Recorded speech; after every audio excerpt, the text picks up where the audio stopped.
Friends, welcome to my channel ready study learn. जैसा कि आपको पता है कि हमारा जो मिशन चंद्रयान 3 है वो सफल हो गया है और इसके लिए आप लोगों को बहुत बहुत कॉन्ग्रेचुलेशंस। उसी के ऊपर मैंने ये आज वीडियो बनाया है मिशन चंद्रयान 3 के ऊपर, जो आपको बहुत ही अच्छी इन्फॉर्मेशन देगा और आप ये वीडियो लास्ट तक देखिएगा। चलिए वीडियो स्टार्ट करते हैं। तो पहला क्वेश्चन है, मिशन चंद्रयान 3 को कब लॉन्च किया गया था? तो इसे लॉन्च किया गया था 14 जुलाई 2023 को। ये आप सबको पता है। ध्यान देने वाली बात क्या है, देखिए इम्पोर्टेंट पॉइंट में क्या है देखते हैं। चंद्रयान 3 चांद पर खोजबीन करने के लिए भारतीय अंतरिक्ष अनुसंधान संगठन यानी जिसे इसरो कहा जाता है द्वारा तैयार किया गया तीसरा चंद्र मिशन है। इसमें चंद्रयान 2 के समान एक लैंडर और एक रोवर है, लेकिन इसमें ऑर्बिटर नहीं है। ये ध्यान देने वाली बात है कि लैंडर और रोवर है लेकिन ऑर्बिटर नहीं है। चंद्रयान 3 का लॉन्च सतीश धवन अंतरिक्ष केंद्र श्रीहरिकोटा से 14 जुलाई 2023 को भारतीय समय अनुसार दोपहर 2:35 बजे हुआ था। नेक्स्ट क्वेश्चन देखते हैं। चंद्रयान 3 ने चंद्रमा की सतह पर कब लैंड किया है? तो ये लैंड किया है 23 अगस्त 2023 को। नेक्स्ट क्वेश्चन, मिशन चंद्रयान 3 को कहाँ से लॉन्च किया गया है? तो ये लॉन्च किया गया है सतीश धवन अंतरिक्ष केंद्र श्रीहरिकोटा से। अब इसके कुछ इम्पोर्टेंट पॉइंट्स हैं, तो इम्पोर्टेंट पॉइंट्स देखते क्या है। मिशन चंद्रयान 3 की लॉन्चिंग 14 जुलाई 2023 को दोपहर 2:35 पर हुई। नेक्स्ट, चंद्रयान 3 भारत का तीसरा चंद्रमा मिशन है और जुलाई 2019 के चंद्रयान 2 का अनुवर्ती है, जिसका उद्देश्य चंद्रमा के दक्षिणी ध्रुव पर एक रोवर भेजना था। ये आपको पता है कि ये जो चंद्रयान है ये कहाँ गया है? दक्षिणी ध्रुव पर गया है, जहाँ पर आज तक कोई भी देश नहीं पहुँच पाया है और भारत प्रथम ऐसा देश बन गया है जो दक्षिणी ध्रुव पर पहुँचा है। नेक्स्ट देखिए, इस मिशन का उद्देश्य चंद्रमा की संरचना को बेहतर ढंग से समझना है। नेक्स्ट क्वेश्चन, मिशन चंद्रयान 3 के सफल लैंडिंग के बाद भारत चंद्रमा के दक्षिणी ध्रुव पर पहुंचने वाला कौन सा देश बन गया है? अभी मैंने आपको बताया कौन सा देश बन गया है, पहला। नेक्स्ट, चंद्रयान 3 को कहाँ पर लैंड करना है?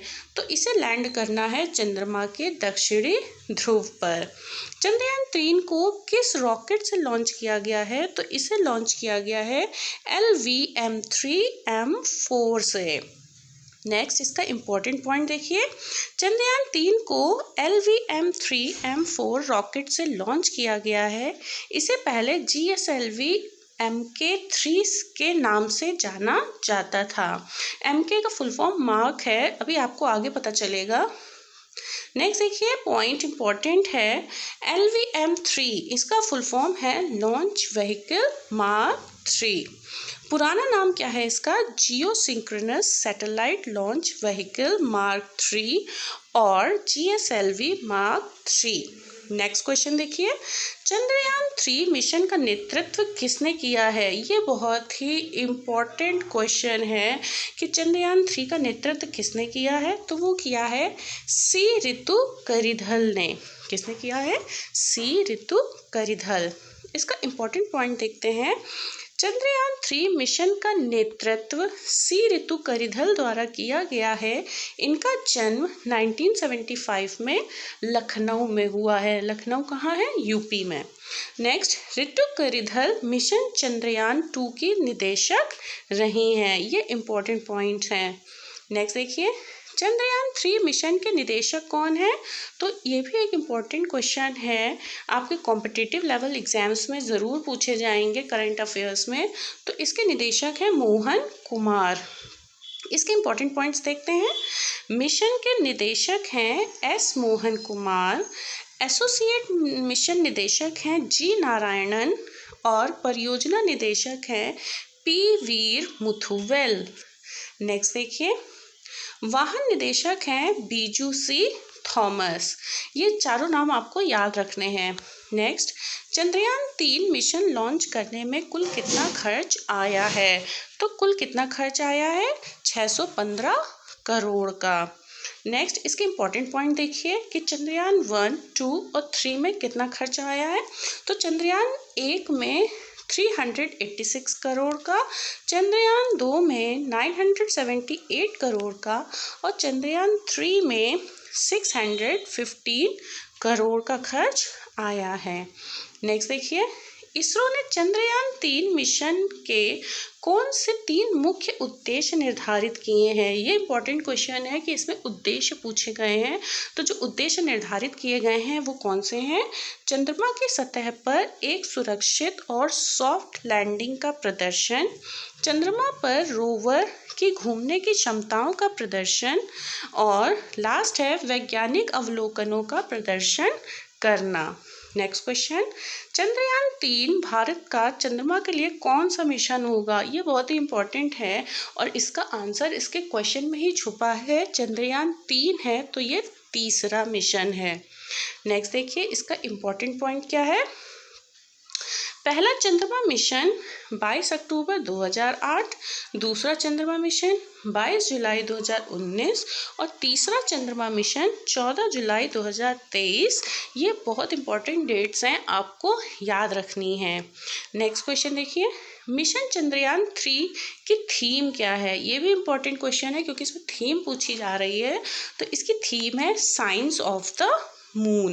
नेक्स्ट, मिशन चंद्रयान-3 के लैंडर का क्या नाम रखा गया है? तो ये है हमारा विक्रम। नेक्स्ट, मिशन चंद्रयान-3 के रोवर का क्या नाम रखा गया है? तो रोवर का नाम है प्रज्ञान। नेक्स्ट, रोवर में कितने पहिए हैं?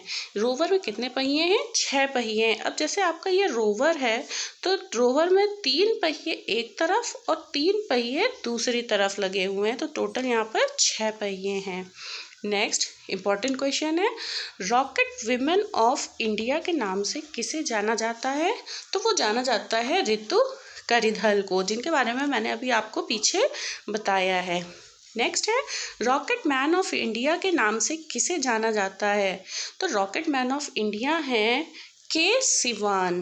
Next, moon man of India के नाम से किसे जाना जाता है? तो वो है एम अन्नादुरई। नेक्स्ट क्वेश्चन, चंद्रयान-3 अभियान के परियोजना निदेशक कौन है? ये अभी मैंने आपको ऊपर बताया था कि परियोजना निदेशक इम्पॉर्टेंट क्वेश्चन है, वो है पी वीर मुथुवेल। नेक्स्ट, मिशन चंद्रयान-3 को किसने लॉन्च किया है? तो ये लॉन्च किया है इसरो ने। ये भारत की स्पेस रिसर्च ऑर्गेनाइजेशन है। नेक्स्ट देखिए, इसका इम्पॉर्टेंट पॉइंट, इसरो के बारे में कुछ पॉइंट्स हैं, इसको देख लेते हैं। इंडियन स्पेस रिसर्च ऑर्गेनाइजेशन इसका फुल फॉर्म है, जिसे हिंदी में भारत अंतरिक्ष अनुसंधान संगठन कहते हैं। इसकी स्थापना 15 अगस्त 1969 को हुई थी। इसका मुख्यालय बेंगलुरु में है, जो कि कर्नाटक में है। इसके अध्यक्ष 2023 में एस सोमनाथ हैं और इसके पहले अध्यक्ष थे विक्रम साराभाई। नेक्स्ट देखिए, चंद्रयान-3 में क्या नहीं है? ये भी मैंने अभी आपको पीछे बताया कि चंद्रयान-3 में क्या नहीं है? ऑर्बिटर नहीं है। नेक्स्ट क्वेश्चन देखिए, इम्पॉर्टेंट पॉइंट इसके देख लेते हैं क्या है। चंद्रयान-2 में लैंडर, रोवर और ऑर्बिटर तीनों थे, लेकिन जो चंद्रयान-3 है उसमें ऑर्बिटर नहीं है। आगे देखिए, चंद्रयान-3 के लिए ऑर्बिटर नहीं बनाया है, क्यों? चंद्रयान-2 का ऑर्बिटर पहले ही ऑर्बिट में मौजूद है, ज़रूरत पड़ने पर इसी का इस्तेमाल किया जाएगा। अब आपको समझ में आया होगा कि ऑर्बिटर क्यों नहीं है चंद्रयान-3 में। चंद्रयान-3 में ऑर्बिटर के बजाय स्वदेशी प्रोपल्शन मॉड्यूल है।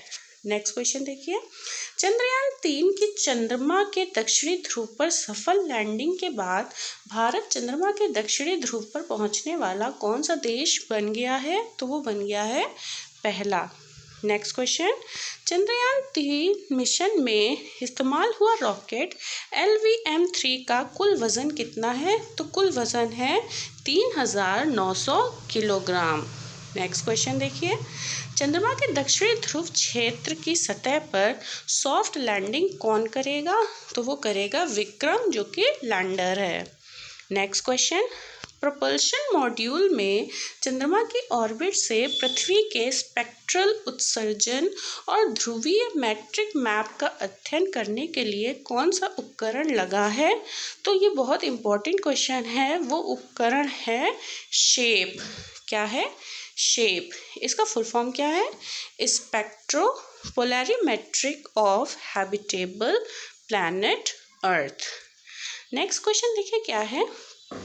लैंडर पेलोड में तापीय चालकता और तापमान को मापने के लिए कौन सा उपकरण लगा है?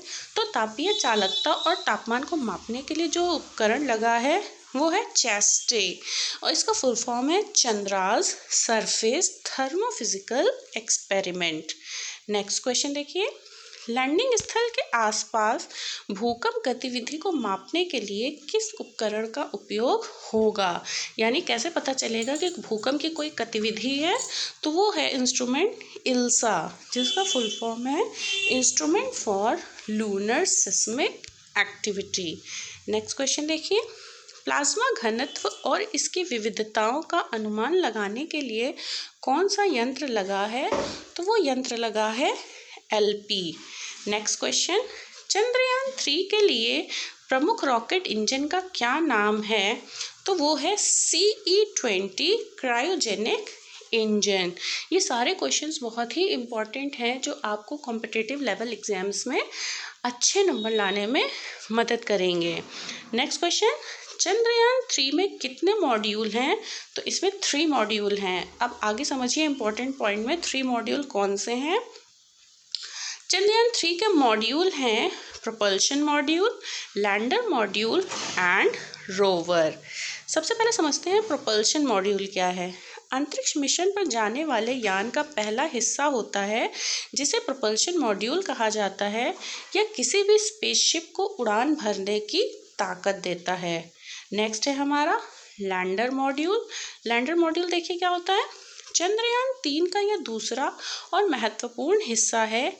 इसे ही चंद्रमा पर उतारा जाएगा। रोवर को चंद्रमा की सतह तक सही तरीके से पहुंचाने की जिम्मेदारी इसी की होती है। यानी जो लैंडर कल उतरा है तो लैंडर के अंदर ही प्रेजेंस है हमारा रोवर, यानी लैंडर के अंदर से रोवर निकलेगा जो सारी इंफॉर्मेशन को कलेक्ट करेगा।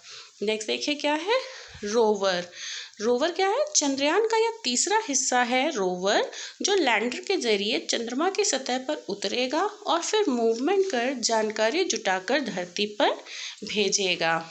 आई होप आपको मेरा ये वीडियो समझ में आ रहा होगा। चलिए कुछ और इम्पोर्टेंट पॉइंट देखते हैं। चंद्रयान 2 मिशन 22 जुलाई 2019 को लॉन्च किया गया था। इसे सतीश धवन अंतरिक्ष केंद्र श्रीहरिकोटा से लॉन्च किया गया था। मिशन चंद्रयान 2 के लैंडर का नाम विक्रम था। मिशन चंद्रयान 2 के रोवर का नाम प्रज्ञान था। चंद्रयान 2 के लैंडर द्वारा चंद्रमा की सतह के पास पहुंचने में कुल 48 दिन का समय लिया गया था। नेक्स्ट देखिए, अब है चंद्रमा से जुड़े अन्य तथ्य। तो चंद्रमा से जुड़े अन्य तथ्य क्या हैं? चंद्रमा का व्यास कितना है? तो इसका व्यास है 3475 किलोमीटर।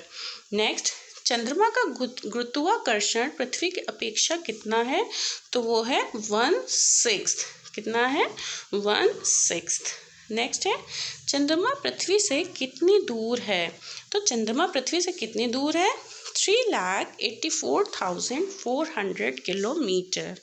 नेक्स्ट क्वेश्चन, सबसे पहले चंद्रमा के धरातल पर उतरा मानव अंतरिक्ष यान कौन सा था? तो वो था अपोलो 11। नासा ने भेजा था 1969 में। नेक्स्ट क्वेश्चन, सबसे पहला मानव रहित अंतरिक्ष यान चंद्रमा के धरातल पर कब उतारा गया था? तो ये उतारा गया था 1966 में। सोवियत संघ ने भेजा था और इसका नाम था लूना 2। और ये लूना अभी भी खबरों में था क्योंकि इसे रशिया ने भेजा था जो वहाँ पर क्रैश हो गया है। नेक्स्ट, इस चंद्रमा के धरातल का कितने प्रतिशत भाग देख सकते हैं? यानी हम चंद्रमा के धरातल का कितने प्रतिशत भाग देख सकते हैं? तो 59%। नेक्स्ट, चंद्रमा पर कदम रखने वाला पहला व्यक्ति कौन था? तो चंद्रमा पर कदम रखने वाला पहला व्यक्ति कौन था? नील आर्मस्ट्रॉन्ग, जो कि किससे गए थे? अपोलो 11 और मिशन था इनका अपोलो 11 मिशन 1969 में। नेक्स्ट, चंद्रमा किसका प्राकृतिक उपग्रह है? ये सबको पता है कि यह पृथ्वी का प्राकृतिक उपग्रह है। नेक्स्ट, चंद्रमा के अध्ययन को क्या कहते हैं? तो चंद्रमा के अध्ययन को कहते हैं सेलेनोलॉजी। आई होप आपको मेरा ये वीडियो अच्छा लगा होगा। अगर आपको मेरा ये वीडियो अच्छा लगा है तो प्लीज़ लाइक, शेयर और सब्सक्राइब माय चैनल, ताकि मैं और अच्छे वीडियोस आपके लिए ला सकूं और आपके जो कॉम्पिटिटिव लेवल एग्ज़ाम्स में मदद करेंगे। Thanks for watching.